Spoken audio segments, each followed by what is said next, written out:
All right, let's jump right in. Today we're doing a deep dive into the world of small talk.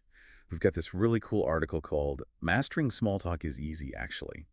Tips for Effortless Conversations. It's by Richmond Kobe, and it's perfect for anyone who wants to boost their confidence in social situations, whether you're thinking about networking events or just, everyday interactions. And the best part, this article claims that mastering small talk really is easy. It even gives us a bunch of actionable tips to get us there. Yeah, I like how this article emphasizes the importance of those first few minutes. It's not about like profound topics or anything. It's more about building a connection. The article actually calls it a social bridge, which I think is a great way to put it. Oh, I love that analogy.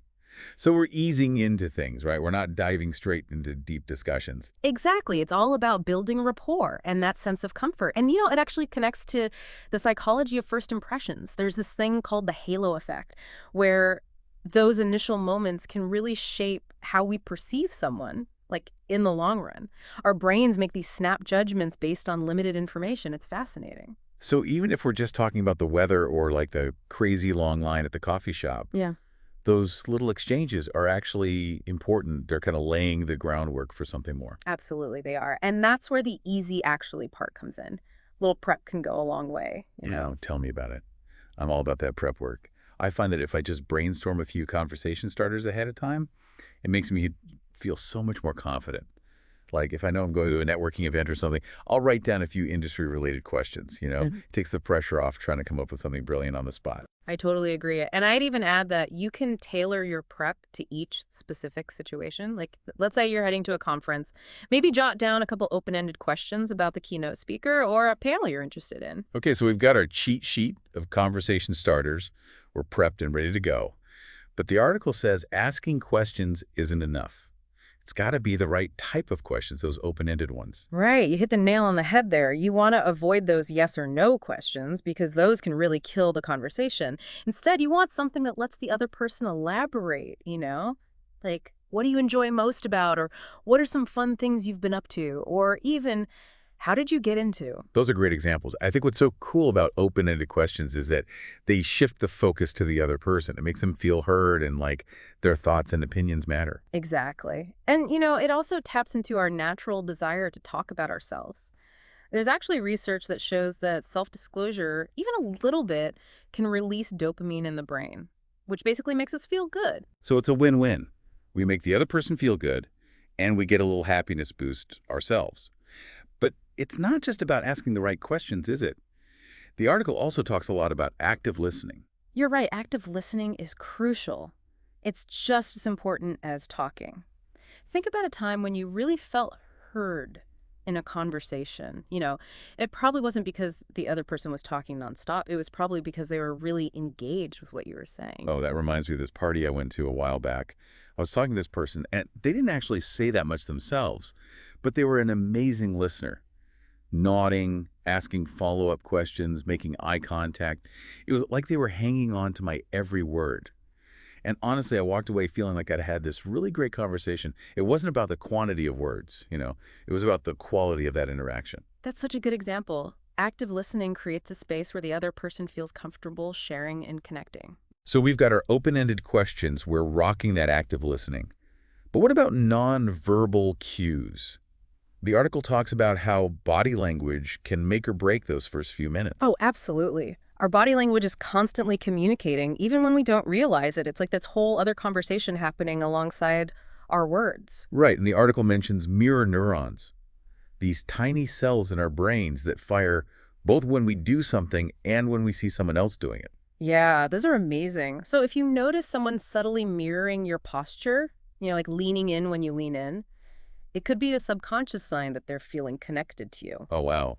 It's like our bodies are saying, hey, we're on the same wavelength. That's so cool. Yeah, So even small adjustments can make a difference, right? Like making eye contact to show you're engaged, keeping an open posture, and of right. course, a genuine smile. For sure. An open posture, like uncrossed arms and facing the person directly, it projects approachability. And a warm smile that signals friendliness and puts people at ease. It's all about creating that welcoming space, right? Mhm. So it's not just what we say, it's how we say it. Our bodies are sending out signals whether we realize it or not. Speaking of signals, the article also talks about empathy. Mm. And I think that's what really takes small talk to that next level. You're so right. Empathy elevates small talk beyond just those surface level exchanges. It's about truly trying to understand the other person's perspective and responding in a way that shows you care. It mentions things like responding thoughtfully to what someone shares, offering encouragement, and avoiding judgment, even if you don't agree with their views. Exactly. Everyone has their own unique experiences, right? And when we approach conversations with curiosity and a genuine desire to understand, it changes everything. I love that. And I think it ties back to our goal of feeling more comfortable in social situations. When we approach small talk with empathy, it feels less like a performance and more like a genuine connection. It takes the pressure off. It does. It allows for a more authentic interaction. So much less self-conscious. Speaking of self-consciousness, let's talk about awkward silences. The article says they're totally normal and nothing to be afraid of. They're completely natural. Sometimes people just need a moment to think. That's true. But what if it feels like the silence is going on forever? I always overthink it, like I need to say something, anything, to fill the void. I get it. It's a common reaction. But instead of blurting out the first thing that pops into your head, try circling back to something you were talking about earlier. You could say something like, earlier, you mentioned you were interested in topic. I'd love to hear more about that.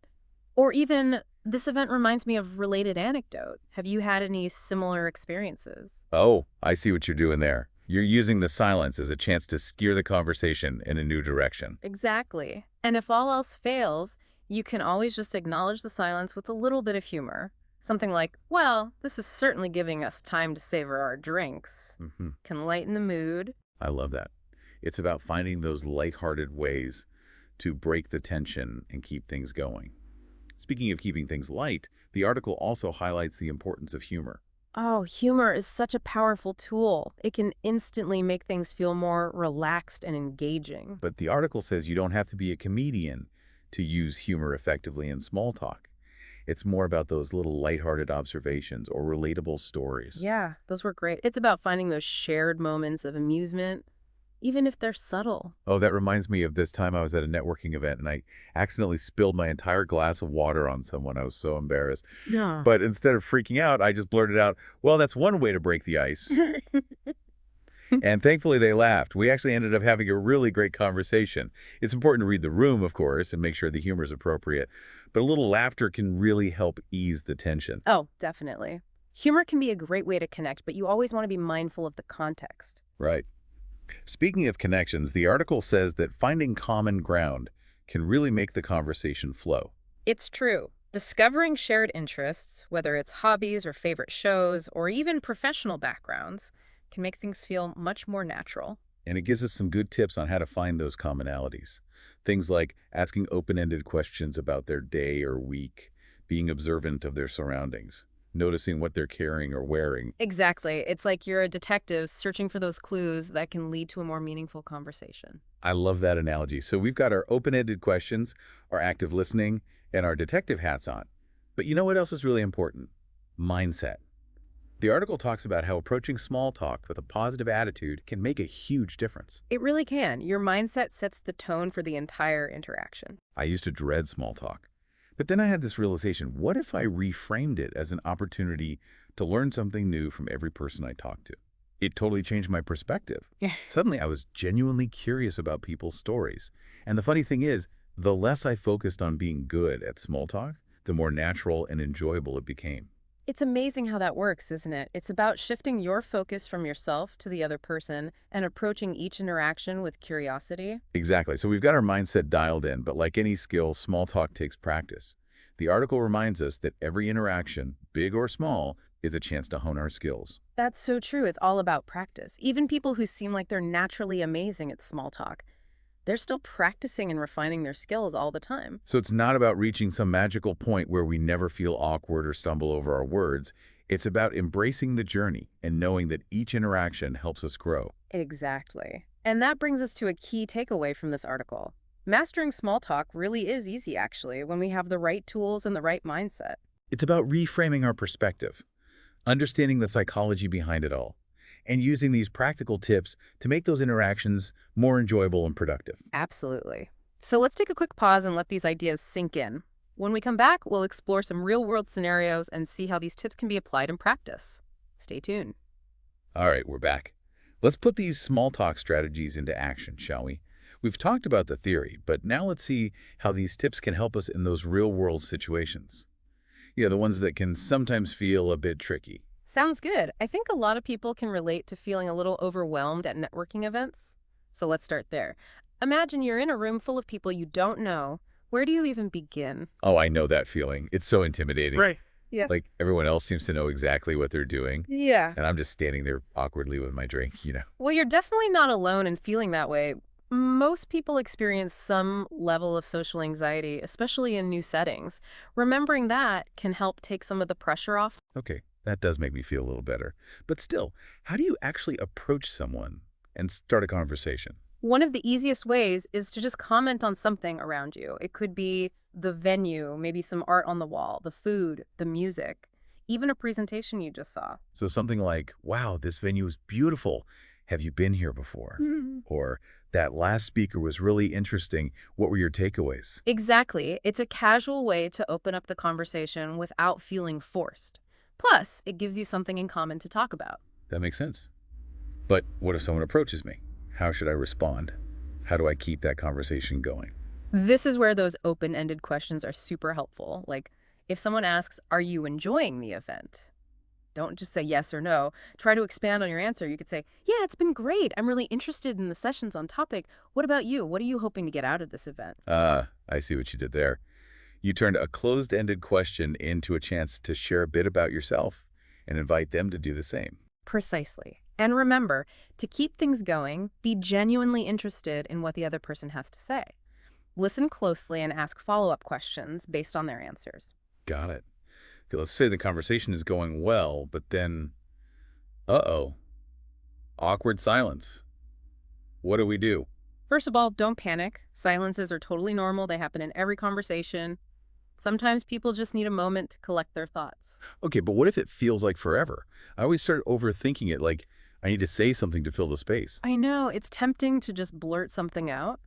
But instead of that, try going back to something you were talking about before. You could say, "You mentioned you were interested in topic earlier. I'd love to hear more about that." Or, "This event reminds me of related anecdote. Have you ever had a similar experience?" Oh, so you're using the silence as an opportunity to guide the conversation. Exactly. And if you're really stuck, you can acknowledge the silence with a bit of humor. Like, "Well, this is certainly giving us time to enjoy our drinks." Yeah. It can lighten the mood and break the tension. That's a great tip. Of course, not every conversation is going to lead to a deep connection. And that's okay. It's important to have realistic expectations. I agree. Sometimes it's just about having a pleasant exchange and maybe learning something new about someone. Absolutely. Okay, let's switch gears a bit. Imagine you're at a friend's party and you find yourself talking to someone you've never met before. This is the perfect time to use those cheat sheets we talked about. Those pre-planned topics or questions can really come in handy. Right, having a few things ready to go can really boost our confidence. Exactly. Since it's a friend's party, you can always start by asking how they know the host. It's a natural and relevant way to start things off. So how do you know host's name? Or what brings you to this awesome party? Perfect. And then just follow their lead. Ask follow-up questions based on what they say. Maybe they've been friends since childhood, maybe they work together, maybe they share a hobby. Each answer opens up new possibilities for the conversation.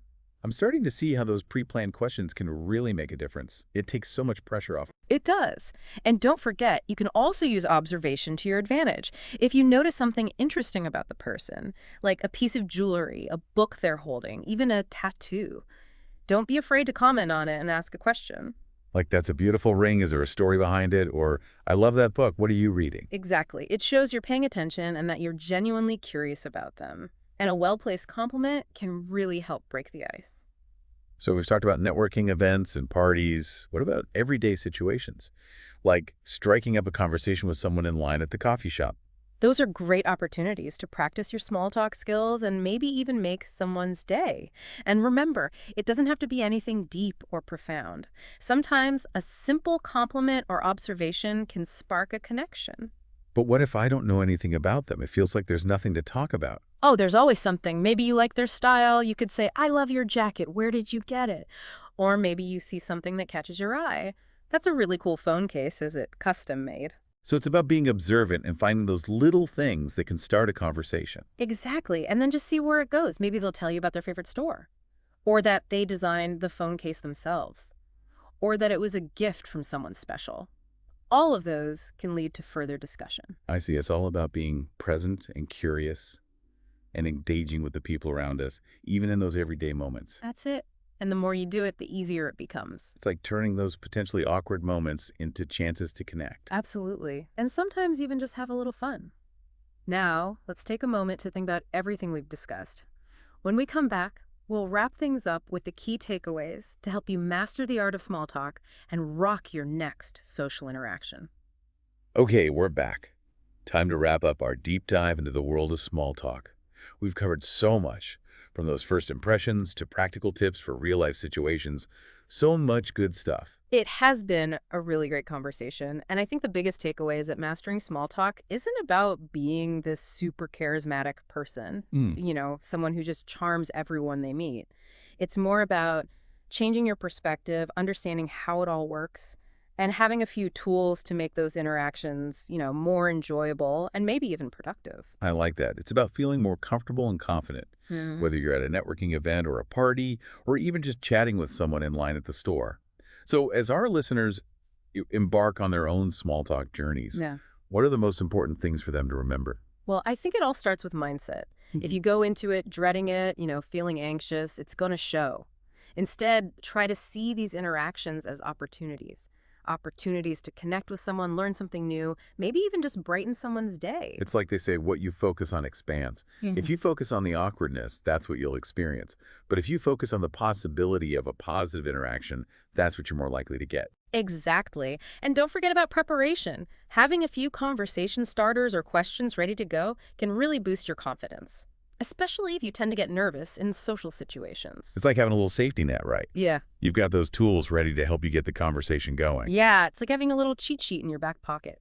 Okay? And once the conversation's going, don't forget about active listening. It's just as important as talking, maybe even more so. Absolutely. When you really listen to what the other person is saying, ask those follow-up questions. Make eye contact. Mm. You're creating a space for genuine connection. You're making the other person feel heard and seen, which is something we all want. So well said. And finally, just remember to practice. The more you do it, the easier and more natural it'll become. It's like anything else, right? Mhm. The more we practice, the better we get. Exactly. And, even those people who seem so effortlessly charming, they have moments where they feel awkward too. We all do. It's part of being human. So true. Be kind to yourself, learn from each experience, and just keep practicing. Beautifully said. Small talk is a journey, it's not a destination. And with the right mindset and a willingness to put yourself out there, you can Mhm. absolutely master this and turn those everyday interactions into something really meaningful. So as we wrap up this deep dive, we want to leave you with a question to think about. What's one small talk situation you're facing soon? And how can you use one of these tips to approach it with confidence and create a genuine connection? We'd love to hear your thoughts in the comments. Until next time, happy connecting.